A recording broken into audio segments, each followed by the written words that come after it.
español. Esta semana en Shock 3 ejemplares, casi unas memorias de JJ Benítez, que yo creo que es más que unas memorias, un libro de rock y uno que les gusta a mis compadres, uno sexoso. No se vayan, quédense con nosotros.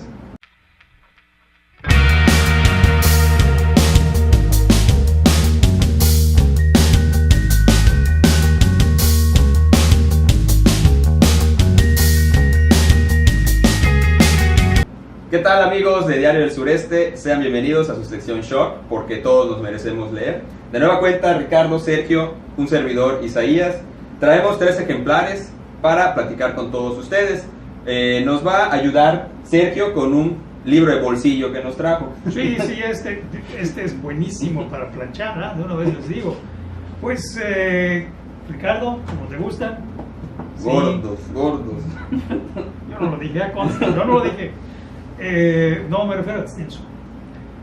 Este libro, para aquellos que no conocen, JJ Benítez es un periodista español que desde 1976 comenzó a estudiar el fenómeno OVNI y curiosamente en uno de ya ves, así como los remates de libros a los que te has hecho de muy buenas cosas, encontré este y pensé, por el subtítulo que dice casi unas memorias, deben ser las memorias, y la verdad es que yo he sido ufólogo desde hace muchísimo tiempo, nada más de leyendo, no estaba investigando nada de eso, pero me ha gustado el fenómeno OVNI y también agregando a tus Anunnakis y las historias y cosas inexplicables que hay en nuestro mundo.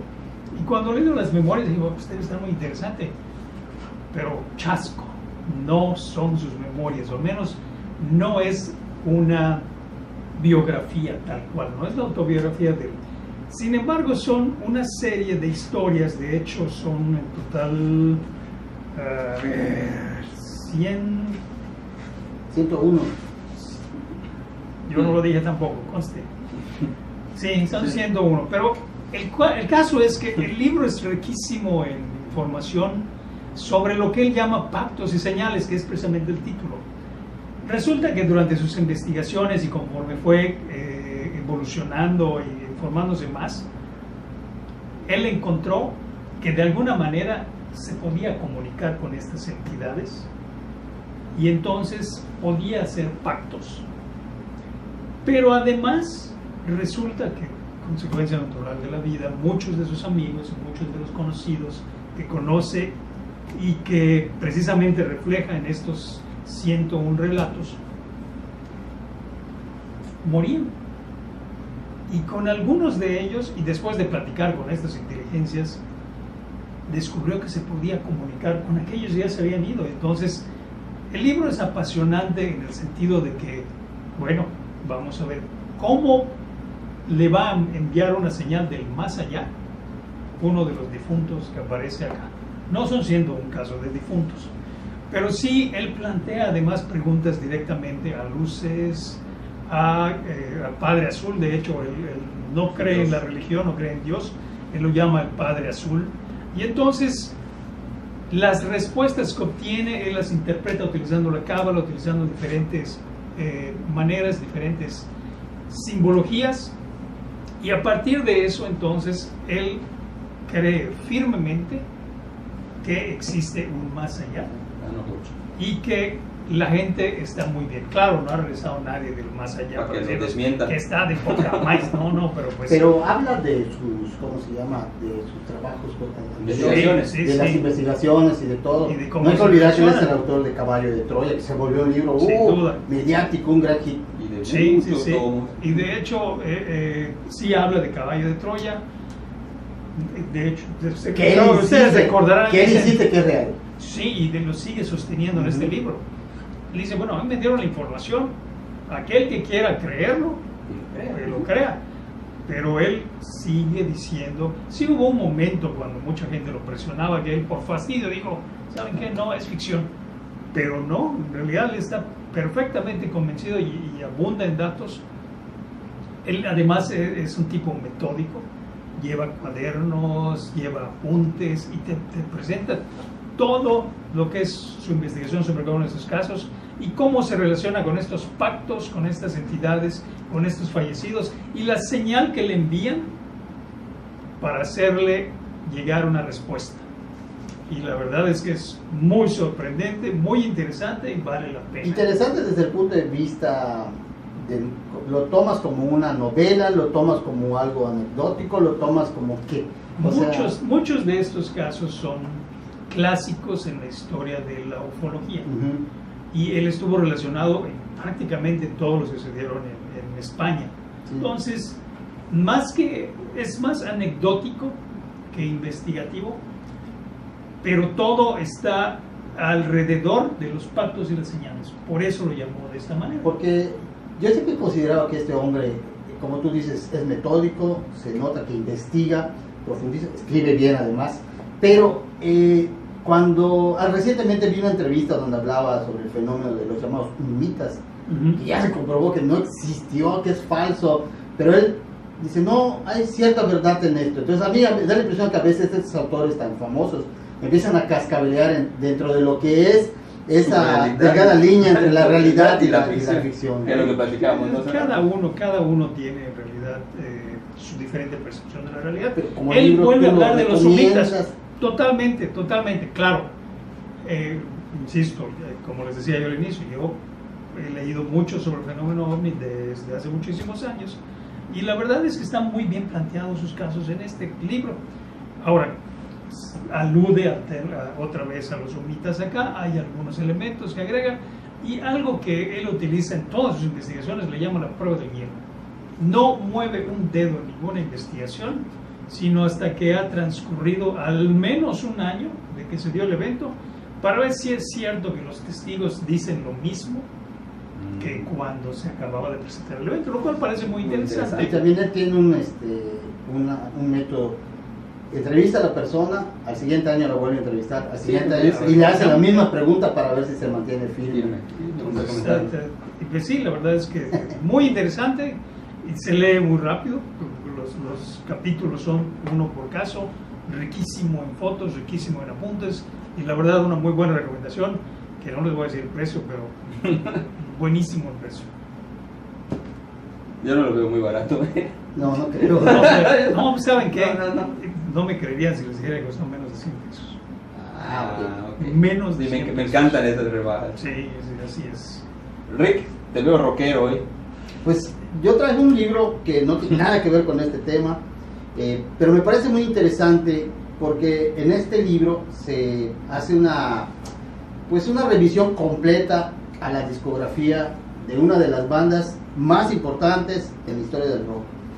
El avance de las redes sociales permite que mucha gente opine sobre de todo, y a mí me causa mucha gracia la manera en que muchos rockers afirman cosas sin tener un sustento. Hay gente que, por ejemplo, que habla muy mal del grupo, que plagiaba, que su producción ya está desfasada, de que no, nada que ver. En realidad esta banda, a diferencia de otros grupos como Black Sabbath o como Deep Purple, que son fundamentales en el desarrollo de lo que después conocimos como heavy metal, eso es innegable, no tuvieron la fama, el éxito que tuvo Led Zeppelin.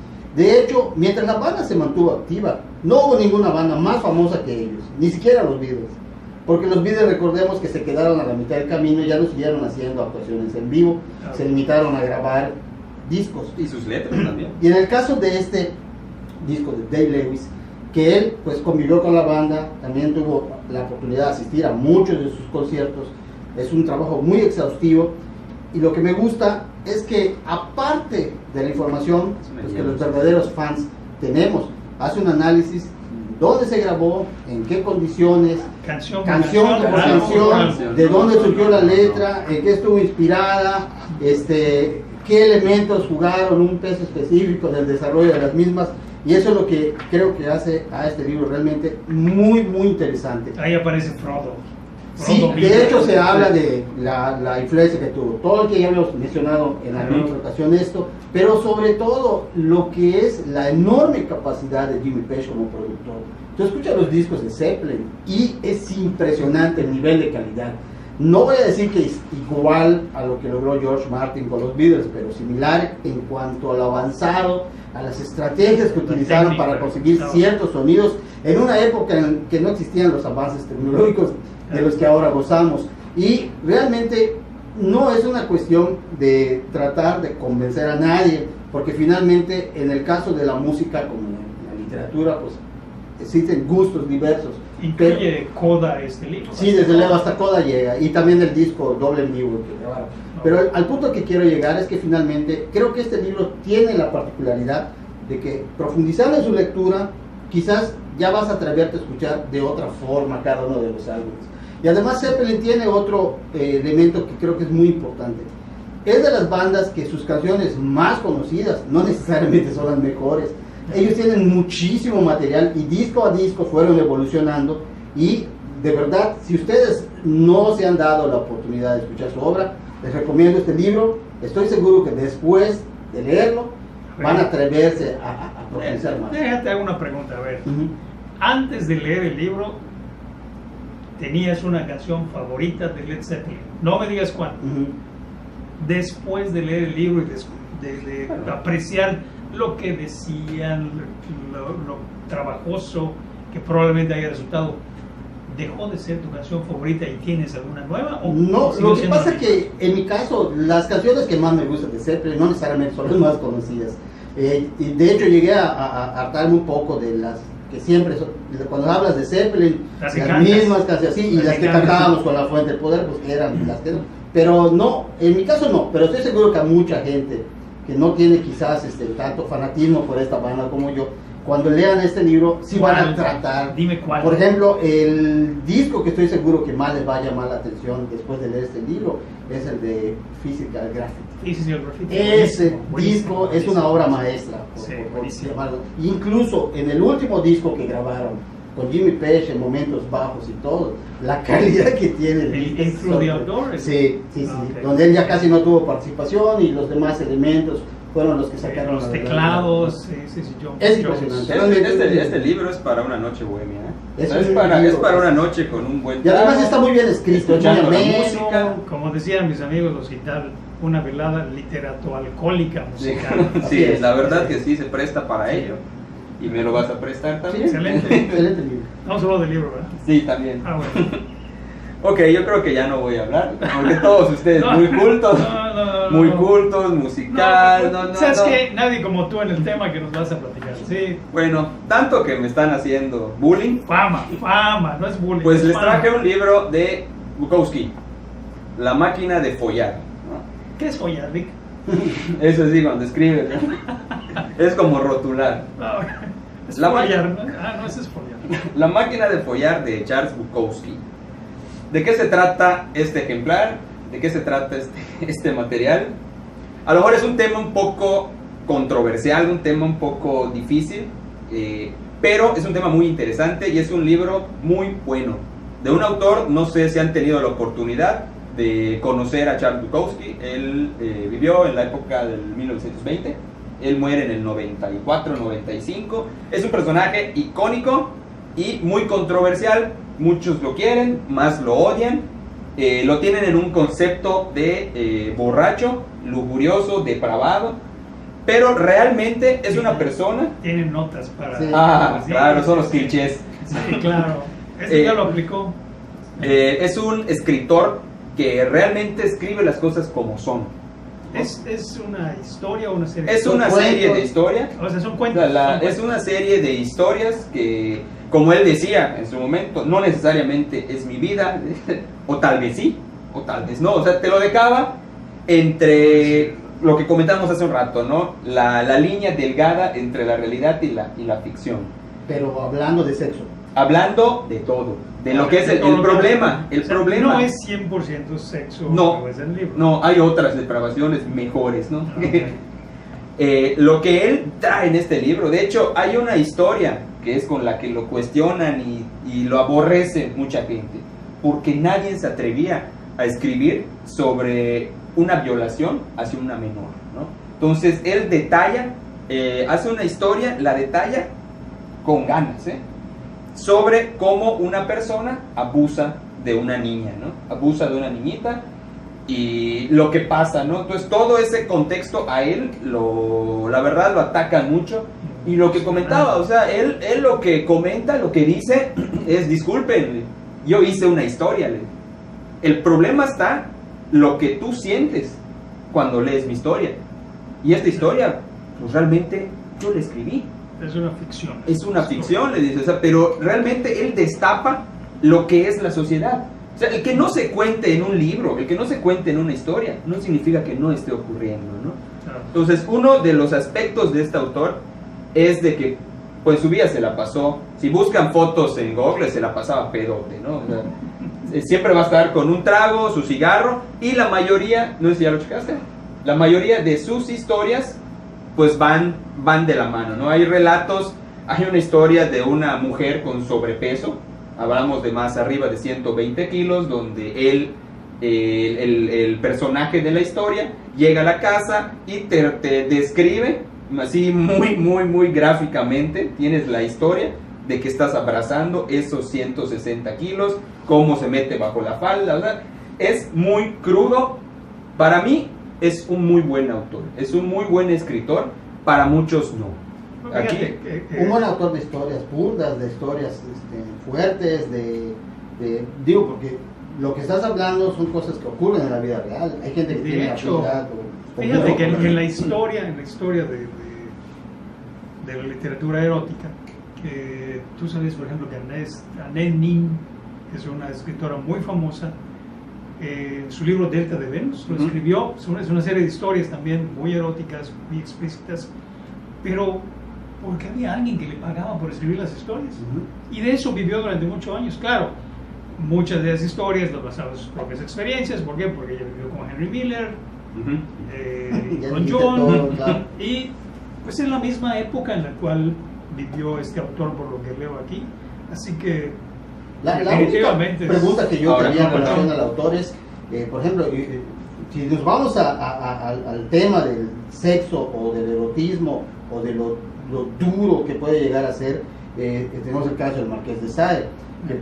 ¿Qué es lo que tenía el Marqués? Hablaba de situaciones muy fuertes, pero la forma en la que él describía su historia era ahora la cuestión es que Bukowski no es un escritor de literatura erótica. O sea, él no hace literatura erótica, ¿no? Él es un escritor crudo. Mi definición, y tal vez no sé, ahí me lo van a criticar, me lo van a enjuiciar, no es enfocado a una literatura erótica. No era su intención. O sea, realmente es un escritor que escribe sobre la verdad y lo escribe de una manera burda. No, si él no vas a encontrar el que diga voy a hacer del 2, ¿no? Si tengo que decir voy a cagar, es porque voy a cagar. Y si me tengo que limpiar, me voy a limpiar. Entonces, yo se lo recomiendo, pero obviamente lo tienen que leer con la mente abierta. Y alto criterio.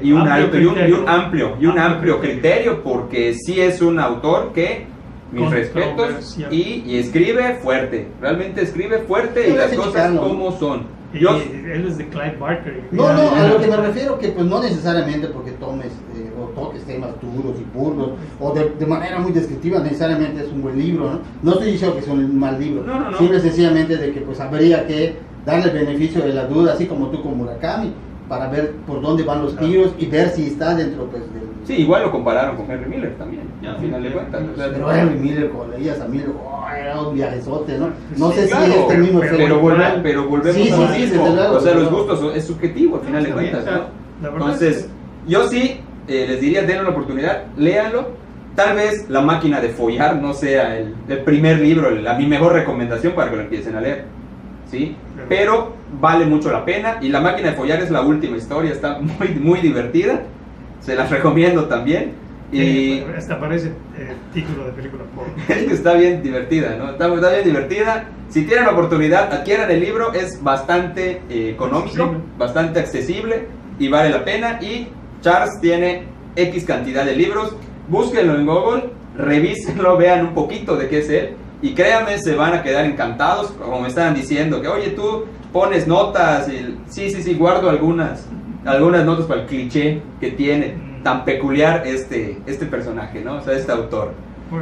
Pues nosotros nos despedimos una semana más con 3 ejemplares, que la verdad, el de Led Zeppelin, yo ya me lo quiero robar, el de JJ Benítez me llama muchísimo la atención, y también espero que quieran disfrutar de un poquito de Bukowski, ¿no? No es tan porno ni tan sucio como ustedes creen, ¿no? Pero es un libro que vale mucho la pena. Les agradezco a todos su presencia, les agradezco a todos que nos acompañen semana a semana. Si les gustan nuestros videos, denle like, compártanos, vamos a llegar un poquito más de gente. Agradezco a Ricardo, agradezco a Sergio que nos acompañen y nos apoyen con estas reseñas. Hasta la próxima, que estén muy bien.